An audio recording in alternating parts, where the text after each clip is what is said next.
নমস্কাৰ এই মুহূৰ্তত আহি পৰিছে ৰাতিপুৱাৰ কেইবাটাও বিগ ব্ৰেকিং নিউজ আজি 14 ডিসেম্বৰ আৰু এনে ধৰণৰ খবৰ নিতৌ পাই থাকিবলৈ ভিডিঅ'টোত এটা লাইক কৰি চেনেলটো সাবস্ক্ৰাইব কৰি দিব লৈছো ৰাতিপুৱাৰ প্ৰথমটো খবৰ পূৰ্ব পৰিকল্পিত আছিল জুবিন গাৰ্গৰ হত্যাকাণ্ড হত্যাৰ বাবে সম্পূৰ্ণ আঁচনি প্ৰস্তুত কৰিছিল সিদ্ধাৰ্থ আৰু শ্যাম কানুৱে সিদ্ধাৰ্থৰ পৰা হিচাপ বিচৰাটো আছিল জুবিনৰ ভুল হিচাপ দিব নোৱাৰাত সিদ্ধাৰ্থ শৰ্মাই হত্যা পৰিকল্পনা কৰিছিল জুবিনৰ লগতে জুবিনক সিদ্ধাৰ্থৰ দৰে হত্যাৰ আঁচনি প্ৰস্তুত কৰিছিল শ্যাম কানুৱে সিদ্ধাৰ্থ শ্যাম কানুক খংগ দিছিল শেখৰ আৰু অমৃত প্ৰভাই হত্যাৰ আগনিশা জুবিনক অত্যাধিক খুৰাপানৰ দায়িত্বত আছিল অমৃত প্ৰভাক এই নিৰ্দেশ দিছিল সিদ্ধাৰ্থ শ্যাম কানুৱে হত্যাৰ আগনিশা সিদ্ধাৰ্থ শ্যাম কানুৱে হোটেলৰ কোঠালৈ আনিছিল বিলাসী খুৰা जितु खुरा ब्रेंड सिंगापुरतो पोৱা নাযায় মৃত্যুৰ পিছত মৰণোত্তৰ পৰীক্ষাত 360 অধিক ওলাইছিল খুৰাৰ পৰিমাণ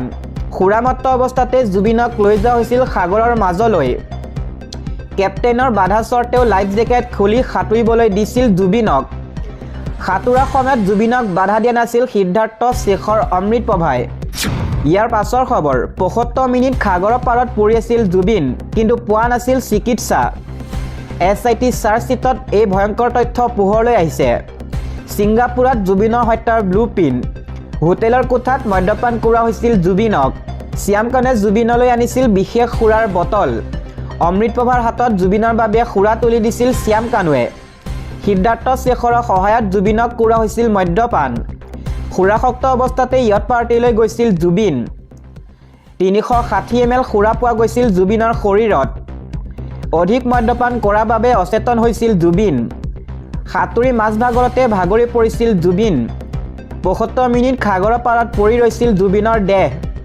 এঘণ্টা পৰ্যন্ত জুবিনে পোৱা নাছিল কোনো ধৰণৰ চিকিৎসা নিৰাপত্তা চিকিৎসা সকলো দিশতে অনিহা কৰা হৈছিল জুবিনক লৈ সিদ্ধাৰ্থই জুবিনৰ প্ৰতিটো ব্যৱসায়তে ধন আত্মসাৎ কৰিছিল পৰিবহণ হোটেল ব্যৱসায়ৰ ধন লুটিছিল সিদ্ধাৰ্থই মঞ্চৰ অনুষ্ঠানৰ 5-6 লাখ টকা পকেটত খুমাইছিল সিদ্ধাৰ্থই আৰু অতিৰিক্ত 15% কমিছন লৈছিল জুবিনৰ পৰা 1 পৰা 2 বছৰ পূৰ্বৰ পৰা জুবিনৰ হত্যা ৰচনা লিখিছিল 4জনকৈ অভিযুক্তই শ্যাম কানু সিদ্ধাৰ্থ শেখৰ অমৃত প্ৰভা মূল অভিযুক্ত SITৰ মতে জুবিনক হত্যা কৰি ধনাত্মঘাতৰ অভিসন্ধি ৰচিছিল সিদ্ধাৰ্থই প্ৰতিশোধ পৰায়ণভাৱে শ্যাম কানুৱে ৰচিছিল হত্যাৰ ষড়যন্ত্ৰ ব্যৱহাৰ কৰা হৈছিল শেখৰ অমৃত প্ৰভাক শেখৰেও জুবিনৰ উপাৰ্জিত ধনৰ মুনাফা লৈছিল প্ৰবঞ্চনাৰে দিব লৈছো আন এটা খবৰ জুবিনৰ হত্যাকাৰীক কঠোৰ শাস্তিৰ দাবী জনাইছে পত্নী গৰিমা শইকীয়া গাৰ্গে উত্তৰ বিচাৰি আবেগিক হৈ পৰিছে গৰিমা গাৰ্গ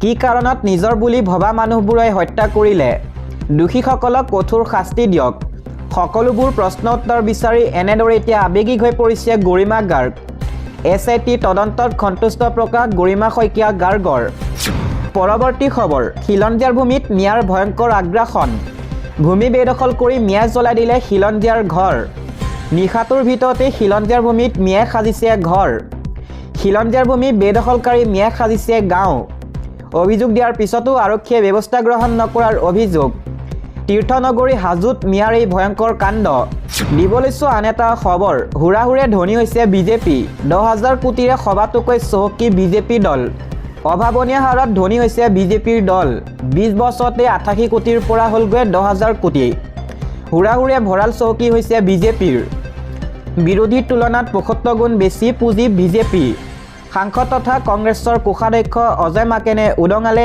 এই তথ্য ৰাজ্যসভাত সাংসদগৰাকীয়ে কয় দেশত এতিয়া গণতন্ত্ৰ নাই মাকেনৰ তথ্যৰ পাছতে দেশৰ ৰাজনীতিত ব্যাপক প্ৰতিক্ৰিয়া দিব লৈছো আন এটা খবৰ বেদখলকাৰী নিষ্ঠাৰ নাই পুনৰ অসমৰ আনটাকৈ স্থানত একেলগে চলিব উচ্ছেদ অহা 16 ডিচেম্বৰত পুনৰ বুলডোজাৰৰ শব্দত কঁপিব মধ্য অসম ঢিঙত নগাঁও জিলা প্ৰশাসনে চলাব বৃহৎ উচ্ছেদ অভিযান সাজু কৰি তোলা হৈছে বুলডোজাৰৰ লগতে আৰক্ষী প্ৰশাসন ঢিঙৰ ক'ত উচ্ছেদ চলাব প্ৰশাসনে চালনাবাৰী ভেৰভেৰী বিল টুকটুকি আহোমগাঁও কটহগুৰি আৰু ৰৌমাৰী বিল মৈৰাধদ্দ মাগুৰমাৰী বিলত উচ্ছেদ চলাব প্ৰশাসনে বেদখলকাৰীক চৰকাৰী ভূমি মুক্ত কৰা নিৰ্দেশ ঢিং ৰাজচক্ৰ বিষয়াৰ চৰকাৰী ভূমি দখলকাৰী অবৈধভাৱে পুখুৰী খান্দি মৎস্য পালন কৰি আহিছে একাংশই দিব লৈছোঁ আন এটা খবৰ। জুবিন গাৰ্গে ন্যায় নোপোৱা পৰ্যন্ত কংগ্ৰেছ দলে সকলো লক্ষ্য কৰি থাকিব, এই মন্তব্য কৰিছে কংগ্ৰেছৰ সাংসদ গৌৰৱ গগৈয়ে।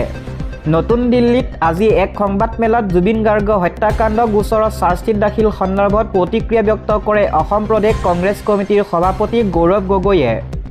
সাংবাদিকে সোধা প্ৰশ্নৰ উত্তৰত গগৈয়ে কয়, চাৰ্জশ্বীট কেনেদৰে দাখিল কৰা হৈছে, কি তথ্য আছে, প্ৰমাণসমূহ কিমান ভালদৰে SITয়ে সংগ্ৰহ কৰিছে, গোটেইখিনি কথা আদালতৰ বিচাৰ প্ৰক্ৰিয়াত জানিব পৰা যাব। সংবাদমেলত তেওঁ লগতে উল্লেখ কৰে যে বৰ্তমানৰ চৰকাৰখনৰ দিনত একাধিক ঘটনাত বিজেপিৰ সৈতে জড়িত প্ৰভাৱশালী লোকৰ বিৰুদ্ধে এজাহাৰ দাখিলৰ পিছত গোচৰ আদালতলৈ যায়, চাৰ্জশ্বীটটো দাখিল কৰা হয় আৰু শেষত আদালতে সেয়া খাৰিজ হৈ যায়। গতিকে জুবিন গাৰ্গে ন্যায় নোপোৱা পৰ্যন্ত ৰাইজৰ সৈতে কংগ্ৰেছ দলে সকলো লক্ষ্য কৰি থাকিব বুলিও তেওঁ মন্তব্য কৰে। তেওঁ আৰু কয়, মুখ্যমন্ত্ৰীয়ে বাৰে বাৰে কৈ আহিছে যে জুবিন গাৰ্গৰ মৃত্যু নহয়, হত্যা কৰা হৈছিল। আজি যি চাৰ্জশ্বীট দাখিল কৰিলে তাত নিশ্চয় প্ৰমাণ থাকিব। SITয়ে যদিহে দায়িত্ব সহকাৰে ভালকৈ তদন্ত কৰিছে তেন্তে আদালতত সেই অভিযোগসমূহ প্ৰমাণ কৰিবলৈ সমৰ্থ হ'ব। তেতিয়ালৈকে চৰকাৰৰ ওপৰত আমাৰ দৃষ্টি নিবদ্ধ থাকিব। SITয়ে দাখিল কৰা চাৰ্জশ্বীটত উল্লেখ থকা অভিযোগসমূহ আদালতত প্ৰমাণ নোহোৱা পৰ্যন্ত আৰু দোষীয়ে কঠোৰতকৈ কঠোৰ শাস্তি নোপোৱা পৰ্যন্ত কংগ্ৰেছ দলে জুবিন গাৰ্গক ন্যায় প্ৰদানৰ দাবী কৰি যাব বুলিও কয় প্ৰদেশ কংগ্ৰেছৰ সভাপতিগৰাকীয়ে। দিব লৈছোঁ আন এটা খবৰ। শ্যামকানু মহন্তক মুক্তিৰ বাবে অধিবক্তা বিচাৰি পত্নীৰ ব্যাকুলতা, অসম উকিল সন্থাক অনুৰোধ। জুবিন গাৰ্গৰ ৰহস্যজনক হত্যাকাণ্ডৰ অভিযোগনামা আদালতত দাখিল কৰা দিনটোতে এক মৰ্মান্তিক তথ্য পোহৰলৈ আহিছে। জুবিন গাৰ্গৰ ৰহস্যজনক হত্যাকাণ্ডৰ অভিযোগনামা আদালতত দাখিল কৰা দিনটোতে এক মৰ্মান্তিক তথ্য পোহৰলৈ আহিছে। অভিযুক্ত শ্যামকানু মহন্তৰ বাবে অধিবক্তা বিচাৰি তেওঁৰ পত্নীয়ে হাহাকাৰ কৰিছে।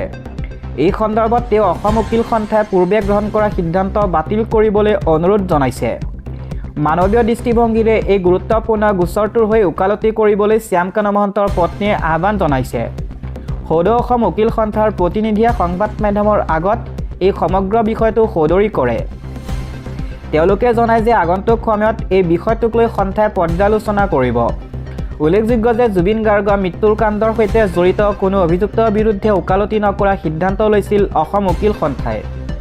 এই সিদ্ধান্তৰ ফলত শ্যামকানু মহন্তৰ হৈ কোনো অধিবক্তাই আদালতত যুক্তি প্ৰদৰ্শন কৰা নাছিল। বৰ্তমান অসম উকিল সন্থাৰ উপৰিও হাইকোৰ্ট, বাৰ এছ'চিয়েশ্যনৰো কাষ চাপিছে শ্যামকানুৰ পত্নীয়ে। তেওঁৰ আবেদন সন্থাই কিদৰে গ্ৰহণ কৰে সেয়া হ'ব লক্ষণীয়। দিব লৈছোঁ ৰাজনৈতিক প্ৰেক্ষাপটৰ এটা খবৰ। সংসদত বিৰল ঐক্য, বৰ্ধিত প্ৰদূষণক লৈ ৰাহুল উদ্বেগ, সহমত চৰকাৰ। সাংসদত চৰকাৰ আৰু বিৰোধীৰ মাজত ঐক্য প্ৰায় বিৰল বুলি ক'ব পাৰি। প্ৰতিটো অধিৱেশনতে হুলস্থুল স্থগিত ৰখা, আনকি ৱাকআউটৰ দৃশ্য সচৰাচৰ দেখা যায়। কিন্তু ইয়াৰ সম্পূৰ্ণ বিপৰীত এক ছবি দেখা গ'ল লোকসভাত। লোকসভাত বিৰোধী দলৰ নেতা সাংসদ ৰাহুল গান্ধীয়ে দিল্লীকে ধৰি দেশৰ মেগা চহৰসমূহত ভয়ংকৰ ৰূপ ধাৰণ কৰা প্ৰদূষণ সন্দৰ্ভত আলোচনাৰ প্ৰস্তাৱ আগবঢ়াইছিল। তেওঁৰ এই গুৰুত্বপূৰ্ণ প্ৰস্তাৱৰ প্ৰতি কেন্দ্ৰই সঁহাৰি জনোৱাত সংসদত এক বিৰল ঐক্য দেখা গ'ল। আজিৰ দিনটোতে ৰাহুলে নিজৰ বক্তব্যত কয়, আমাৰ বেছিভাগ ডাঙৰ চহৰ প্ৰদূষিত বতাহৰ কম্বলত আৱৰি আছে। লাখ লাখ শিশু হাঁওফাঁওৰ ৰোগত আক্ৰান্ত, তেওঁলোকৰ ভৱিষ্যত ধ্বংস হৈছে। মানুহ কেঞ্চাৰত আক্ৰান্ত হৈছে, বৃদ্ধসকল শ্বাস প্ৰশ্বাসজনিত সমস্যাত ভুগিছে। এইটো এটা অতি গুৰুত্বপূৰ্ণ বিষয়। মই ভাবোঁ এই বিষয়ত চৰকাৰ আৰু বিৰোধীয়ে একমত হ'ব। কংগ্ৰেছৰ প্ৰাক্তন সভাপতিগৰাকীয়ে জোৰ দি কয় যে এইটো এটা বিৰল বিষয় যাৰ ওপৰত সদনে সম্পূৰ্ণ সহমত বিচাৰি পাব পাৰে। তেওঁৰ ভাষাত এয়া কোনো মতাদৰ্শগত বিষয় নহয়। তেওঁৰ মতে এনে গুৰুত্বপূৰ্ণ বিষয়ত আলোচনা কৰাটো চৰকাৰ আৰু বিৰোধী উভয়ৰে দায়িত্ব। সেয়ে তেওঁ এই বিষয়ত সম্পূৰ্ণ বিতৰ্কৰ প্ৰস্তাৱ আগবঢ়ায়।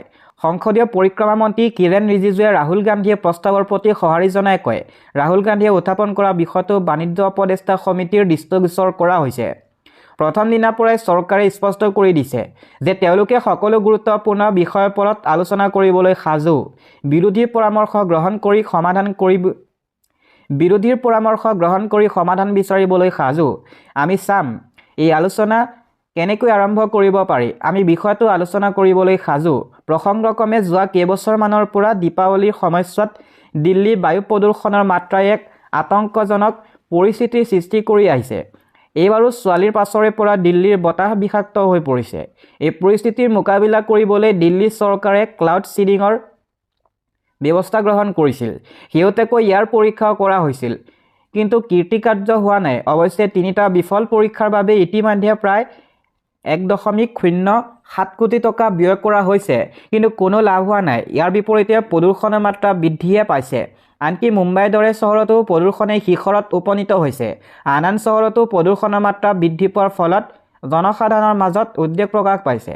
এই পৰিস্থিতি বিৰোধী আৰু চৰকাৰে সংসদত এই গুৰুত্বপূৰ্ণ বিষয়টো আলোচনা কৰিবলৈ সন্মত হোৱাটো এক ইতিবাচক পদক্ষেপৰ ইংগিত বহন কৰিছে।